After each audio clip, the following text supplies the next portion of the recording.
Hey folks, it's Nate. Thanks for joining me at the art table again today. I want to talk about a little bit of a different subject today. Not too long ago, I talked about the Rippaverse and how Eric July is changing the approach to selling comics to his audience by making a number of direct promises to them about the way he is handling his product. I thought they were very useful pledges to examine, both in their motivation and in the way people responded to them. Since then, the Rippaverse has become something of a sensation, especially in independent publishing circles. It has received almost universal positive feedback, and I'm not really surprised. It's done very well for itself, and in particular, put a strong emphasis on a connection between publisher and audience that is unique. Late last year, I did a video on Johnny the Walrus, a children's book published by Matt Walsh of the Daily Wire. Johnny the Walrus also did very well for itself. While there was nothing unique or innovative about its marketing campaign, the book does come from a smaller publisher that is looking to challenge the mainstream publishing industry. And yet, even though both of these titles were released by heterodox authors who are challenging the mainstream publishing industry, the response of independent publishers to both of these books has been very different. In fact, the entire reason that I talked about Johnny the Walrus was because independent authors objected so strongly to Johnny the Walrus. I think attempting to analyze why that is a useful exercise for anyone looking to publish independently. Now, I don't have a ton of market research to back this up, only observations of general trends in human nature, so take all this with a grain of salt. And if you reach different conclusions, well, I don't really blame you. Furthermore, let me say right out the gate that I am not pitting Matt Walsh and Eric July against each other. Much like with my original video on Johnny the Walrus, I am more interested here in people's reactions to what they have done, rather than the actual activities of either man themselves. A good communicator pays attention to the reactions of their audience to gauge how well they are communicating. A great communicator pays attention to the reactions of other audiences to hone their own message before they begin speaking. So the first question to ask as we approach this topic is, can we actually compare these two things to each other? It does not make much sense to compare unlike things to one another. And yet, as I said before, we are dealing with two heterodox thinkers who have both published works that challenge the mainstream and have done so in an area outside what is generally considered their primary area of interest. So I think it is, in fact, fair to compare these two. Eric July started off in the realm of music.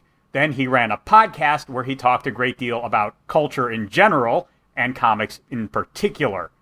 On the other hand, Matt Walsh began his life as kind of a provocateur blogger and podcast hoster, and has kind of worked his way into this more mainstream cultural commentator position, much like July. And as an advocate for family values, he has now started to put out children's books that advocate for these values, or at least against trends that he believes undermines them. I think these similarities are strong enough that we can draw lessons from this, but if you don't, by all means, feel free to disregard the rest of this video and hopefully tune in on Friday for a topic that is of more interest to you. As for the differences between the approaches of these two projects, well, I've already noted one of them. Eric July made a special compact with his readers as he was releasing the Rippaverse. He promised that all of the things he considers to be negatives about the modern comic industry, he was going to remove from his own comic series. On the other hand, Matt Walsh made no promises about the spirit or ethos of his book or further books that he may publish in the future as compared to mainstream publishing. While I think it's fair to say that Matt Walsh is obviously going to have many differences with mainstream publishing, he has not hung his hat on them in the same way that Eric July has, because his criticisms are not as general. Eric July tends to cite a handful of issues that he has with comics, and then most things that he doesn't like about comics are examples of that handful of principles playing out.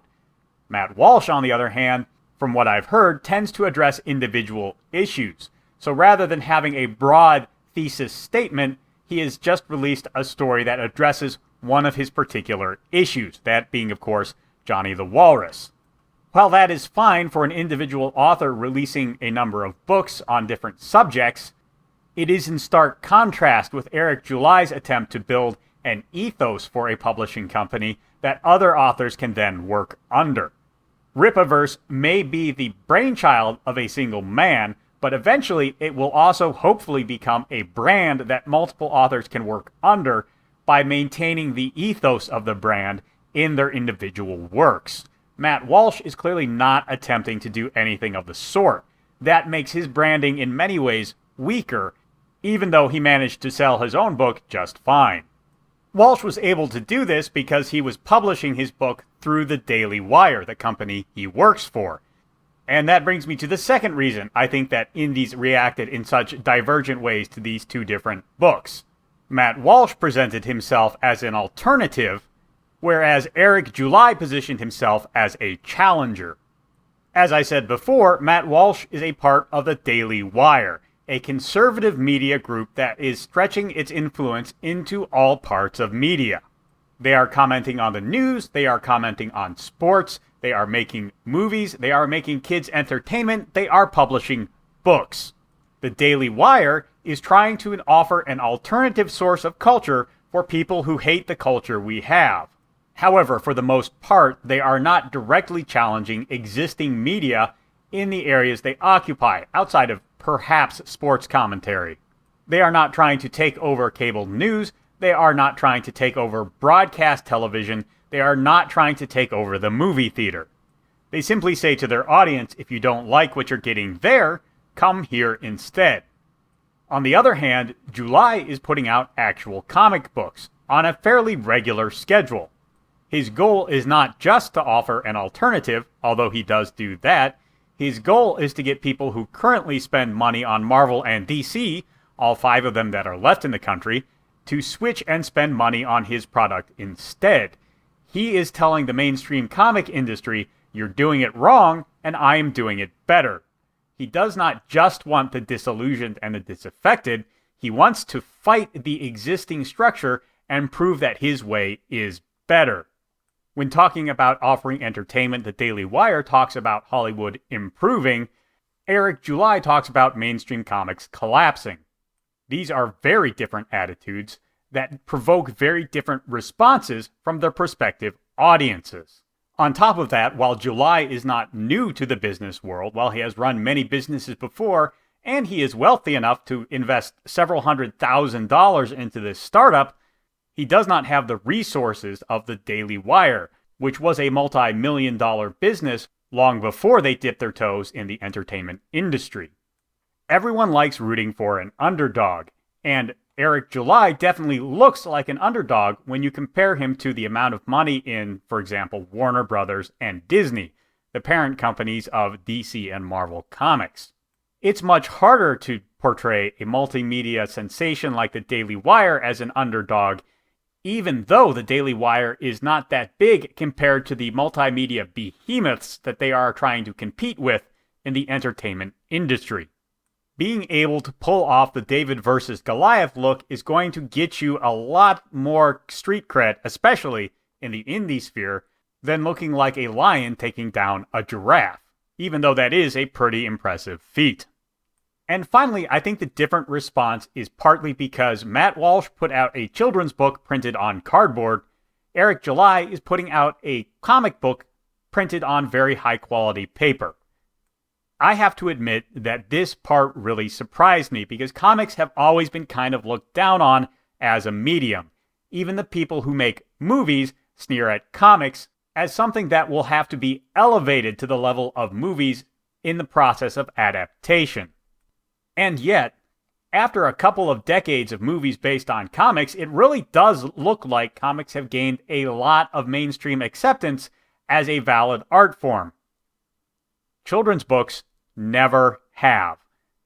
Even though Dr. Seuss is a masterful tool for teaching adults who cannot read to read. Even though most people can recount details of books they read as children, although they couldn't tell you one thing about the crime thriller novel they read just last week. I was shocked at how many independent authors criticized Matt Walsh for putting out a kid's book rather than making a serious challenge to deteriorating culture. As if the stories we heard as children were not the bedrock and framing of all the culture we will absorb when we grow up. While it's clear to me that in most arenas, Matt Walsh had all the things that normally lend themselves to mainstream credibility, in the choice of medium, Eric July was the one who chose the thing more likely to be accepted as normal, valuable, and mainstream by culture. It was also the one area where independents were not likely to judge against him, as all of them are independent people working in mediums that are already mainstream. So there you have it. The 3 reasons that I think there was a major difference in the way 2 independent authors, who are heterodox thinkers, and released works outside of mainstream publishing, had very different responses from the independent publishing sphere. Anyway, let me know what you think down in the comments below. Do you think it has more to do with medium, positioning, or messaging? While you're down there, there's a like button and a subscribe button. You can use those as you see fit, and I will talk to you later.